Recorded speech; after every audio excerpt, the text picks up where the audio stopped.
Assalamualaikum warahmatullahi wabarakatuh. Perkenalkan, nama saya Muhammad Sevalir Daniswara dengan nomor NPM 2008201001012. Pada kesempatan kali ini saya akan membawakan materi tentang interaksi sosial dari buku Interaction Design Beyond Human Computer Interaction oleh Sharp, Rogers, dan Price.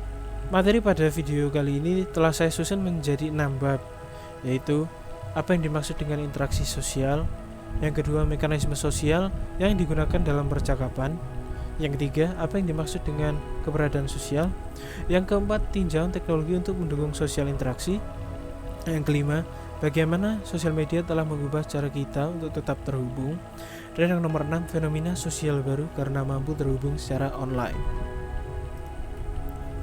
Masuk ke bab pertama, yaitu apa itu interaksi sosial. Kita hidup, bekerja, bermain, berbicara, dan bersosialisasi bersama. Teknologi sosial telah dikembangkan untuk memungkinkan kita untuk bertahan dalam bersosialisasi ketika terpisah. Namun, terdapat beberapa pertanyaan yang muncul ketika kita membahas interaksi sosial. Apakah kita menghabiskan terlalu banyak waktu di gelembung digital kita sendiri? Apakah percakapan face-to-face digantikan oleh interaksi medsos? Berapa banyak teman yang Anda punya di Facebook, WhatsApp, dan sosial media lainnya dibandingkan dengan teman Anda di dunia nyata sendiri? Seberapa banyak mereka bertumpang tindih? Bagaimana cara kita hidup dan berinteraksi dengan satu sama lain? Apakah cara tersebut berubah? Dan yang terakhir, apakah peraturan dan etika masih berlaku saat kita melakukan percakapan secara online? Masuk ke bab selanjutnya, yaitu mekanisme percakapan. Sachs dan kawan-kawan mengajukan 3 peraturan utama dalam percakapan, yaitu peraturan pertama, pembicara saat ini memilih pembicara selanjutnya dengan menanyakan opini, pertanyaan, atau permintaan. Kemudian orang lain mulai berbicara dan pembicara saat ini melanjutkan. Apakah peraturan yang sama juga berlaku? Apa yang terjadi pada percakapan online? Bagaimana orang-orang memperbaiki peraturan tadi ketika melakukan percakapan via email, SMS, video call, dan semacamnya? Banyak penelitian tentang bagaimana mendukung percakapan ketika orang-orang berjauhan satu sama lain. Serta banyak aplikasi telah dikembangkan untuk melakukan percakapan jarak jauh, seperti aplikasi yang ada di layar ini, dan masih banyak lagi. Apakah mereka menirukan atau bahkan melebihi metode dalam bercakap? Selanjutnya yaitu teknologi interaksi sosial. Teknologi pertama yaitu adalah video window. Video window merupakan sebuah percobaan shared space pada tahun 1989 yang menghubungkan percakapan sejauh 50 mil menggunakan layar sebesar 3x8 kaki.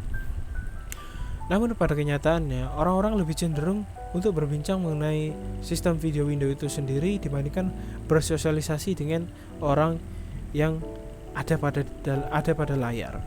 Tidak hanya itu, orang-orang partisipan juga lebih cenderung untuk berbicara kepada orang-orang yang ada di ruangan itu sendiri ketimbang orang-orang yang ada di dalam layar. Dan yang terakhir dan juga yang paling ironis, ketika ingin mendekati orang yang ada pada layar, partisipan justru keluar dari jangkauan mikrofon. Teknologi selanjutnya yaitu video conference dan telepresence.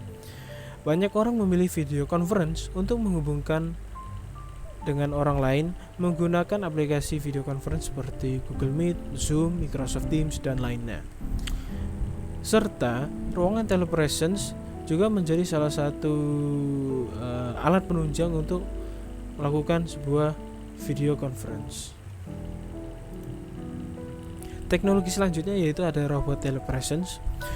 Robot ini memungkinkan orang untuk menghadiri sebuah acara yang dimana mereka tidak dapat menghadiri acara tersebut, namun mereka dapat mengontrol robot ini secara jarak jauh.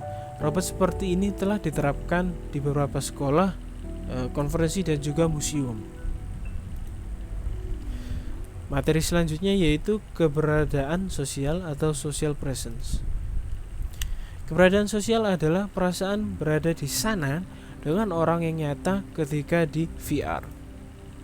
Berikut adalah visi Facebook atau lebih tepatnya sekarang yaitu Meta dalam bersosialisasi menggunakan dunia 3D VR.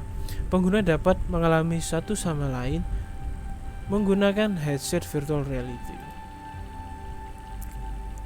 Namun, seberapa penting realisme dan imersi yang diperlukan dalam telepresence untuk membuatnya menarik?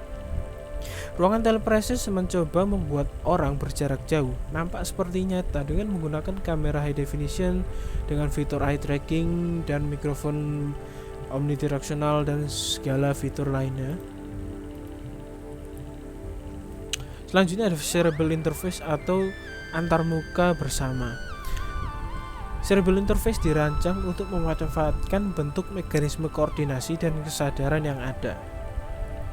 Beberapa penelitian telah menyelidiki apakah mereka membantu orang untuk bekerja sama dengan lebih baik. Penelitian tersebut telah menemukan bahwa cerebral interface telah membawa partisipasi yang lebih adil, lebih alami untuk bekerja di sekitar, dan lebih nyaman untuk duduk di sekitar meja daripada berdiri di depan layar.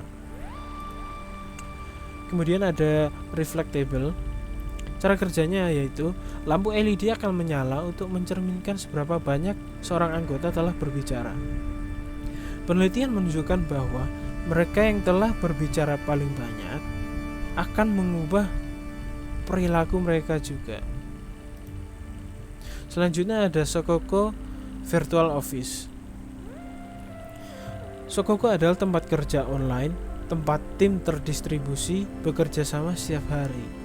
Tidak peduli di mana anggota tim berada, di ujung lorong, di seberang kampus, atau di belahan dunia lain, bekerja di kantor online organisasi Anda bahkan lebih produktif daripada berada di lantai yang sama atau di ruangan yang sama. Selanjutnya ada keterlibatan sosial. Keterlibatan sosial adalah pertukaran sosial di mana seseorang memberi atau menerima sesuatu dari orang lain. Biasanya mengacu pada partisipasi dalam kegiatan kelompok sosial. Sebagai contoh, website biasanya digunakan sebagai hub untuk menghubungkan seseorang. Retweeting adalah salah satu cara yang sangat powerful untuk mempersatukan jutaan orang. Bicara tentang retweet, kita masuk ke fenomena sosial. Elon Musk dan tweet kontroversialnya sudah tidak asing lagi. Namun ratusan ribu pengguna meretweet dalam waktu kurang dari 24 jam. Hal yang dapat diambil adalah engagement atau keterlibatan sosial dalam postingan tweet ini. Serta hal seperti ini menjadi sebuah fenomena sosial baru yang telah dibawakan oleh sosial media. Mengapa demikian? Karena banyak orang menganggap lucu untuk bergabung dan melihat angka retweet, angka likes-nya juga ikut bertambah. Fenomena selanjutnya yaitu fenomena yang dialami oleh Eugenia Koide, seorang programmer sekaligus developer aplikasi chatbot berbasis AI bernama Replika, nama aplikasinya. Koide telah kehilangan teman dekatnya pada 28 November 2015 dalam sebuah kecelakaan kendaraan yang sangat tragis. Koide mengumpulkan semua SMS dan pesan milik temannya selama masa hidupnya dan kemudian dijadikan sebuah chatbot. Chatbot tersebut merespon pesan dari Eugenia layaknya berbicara dengan temannya saat masih hidup.